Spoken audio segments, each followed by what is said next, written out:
Hey, Rock Youth, Pastor Ryan here. Hey, I'm excited to come to you today from our youth room. I'm not excited to be alone. That's a little tough for me, but the fact is it's nice to be in a place where usually I see you guys. It gets me excited actually for the time when we get to be together again. Speaking of when we get back together again, just two quick announcements. The first one being, don't miss opportunities to get involved in our drawing. We actually had a lot of people involved in the activities last week. There's a lot of people, I want to say 25 of you right now involved in our YouVersion Bible reading plan. If you're looking for that or the invite for that, you can actually go to our bio on Instagram, and the link for that is in there. And you can join the plan right now, or you can text me, contact me, and I can get you an invite into that reading plan. But we're doing a study through the writings of John, which I'm really excited about. The second announcement I have for you guys is United Night. So we all know United Night was supposed to be this Friday, April 3rd.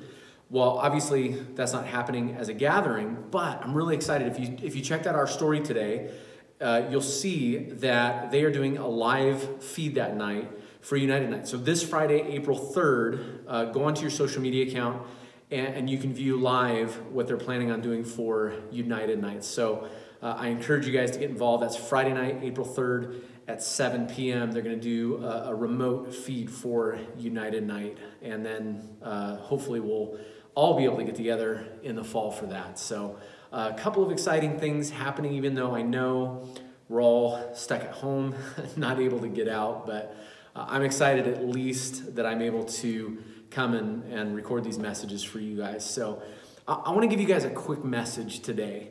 And there's going to be another opportunity to get in our prize jar. So I'm going to give you that at the end of my message here, but it's going to be quick. But an exciting opportunity nonetheless. And really, it's an opportunity that we're all going to get to share with others about where we're at right now.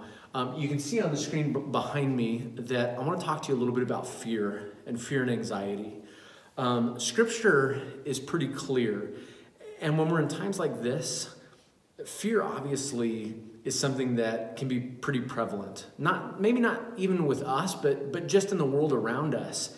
There's a lot of fear. I remember when 9/11 happened. I was actually in college at the time, and it was a pretty fearful time for our country. Kind of like today. It's the closest thing I can equate to what we're going through today with everything that's going on.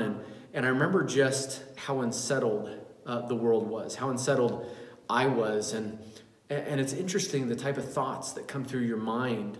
Well, what's different here is we were able to get together in big gatherings, and right now we can't. Right now, our way of comfort and finding peace is with our families, who we're probably all sick of by now. And it's difficult. Even being a community of faith, doing it remotely, feeling that comfort that we can feel from being together. Well, I want to share three things very quickly with you guys on fear and anxiety that we get from Scripture. And the first one I want to give you is that fear lies.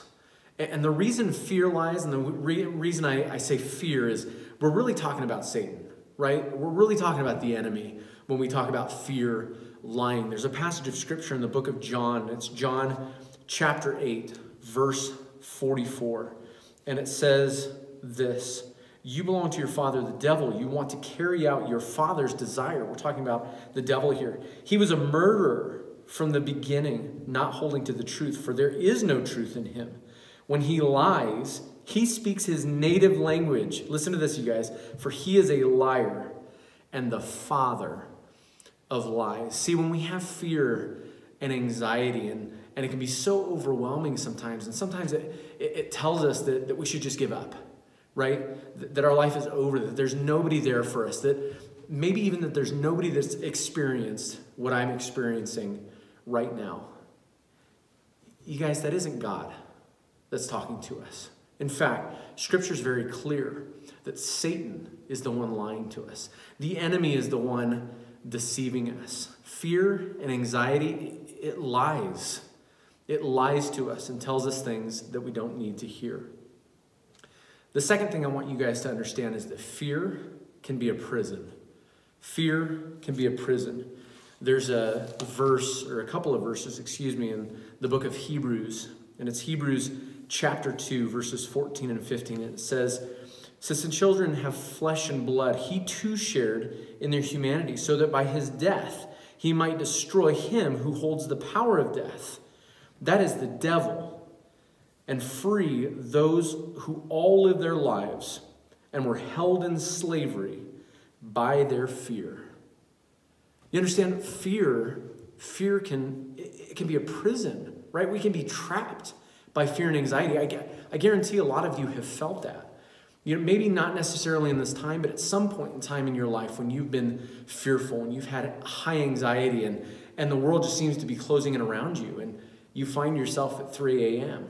and you're awake and you can't think about anything else except that fear and that anxiety. It's a prison.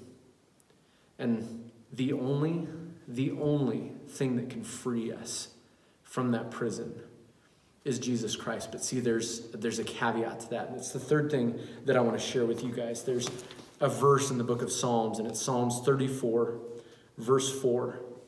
And it says this, I sought the Lord, and he answered me. Listen to the last part of this verse. And he delivered me from all my fears. See, fear lies to us, and it tells us we can't get through this. And it turns into this prison that overwhelms us, that we feel like we can't get out of, that we're trapped in. And yet, Scripture tells us that if we just seek after Jesus, if we just seek after him, he's the one that frees us. He's the one that delivers us. And he's the one that says you don't have to believe the lies that the enemy's telling you. I hope that's encouraging to you guys. And here's the thing. Here's the activity for this week. Here's what I want to see this week from you guys. I want everybody to take a picture of something that says fear not. It can either say fear not or it can say no fear. And what I want you to do is I want you to write down that verse. I want you to write down Psalm 34, verse 4. Psalm 34, 4. You're going to write it down on a piece of paper, or you can do what Ricky and I did, which is, yeah, you can see what we did?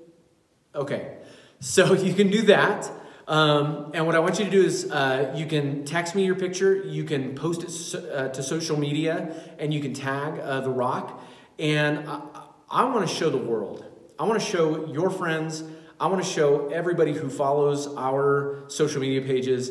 I want to show the world that fear is not going to hold down the Rock Youth, right? We're not going to be held down by fear. We're not going to believe the lies that Satan's trying to tell us. And in fact, we're going to be followers of Jesus Christ. We're going to have hope through situations like we're all going through right now.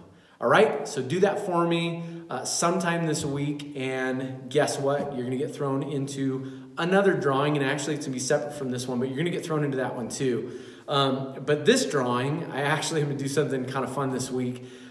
Food, it's essential, so I can get out to get food. I'm going to bring somebody a pizza. So if you do this, if you post a picture to social media, you text me a picture, and I can post it to our social media page. Like I said, it can be a drawing, it can be a photo, whatever you want that says, fear not, no fear, Psalms 34, 4. You're going to get into a drawing for a pizza, free pizza dinner, and I'm going to bring it to you. I will keep my distance. I'll leave it on your porch or whatever, but I'm going to get you a pizza. So get in that drawing for a pizza dinner this week, and we'll get that done. I love you guys. I can't tell you much. I'm praying for you and how much I care for you guys. Please don't hesitate, again, to reach out to me. I'm here for you. Reach out to your leaders. They're here for you. Hopefully they've been touching base with you as well. But just know that you're loved. I care for you, and we'll talk to you soon. Bye, you guys.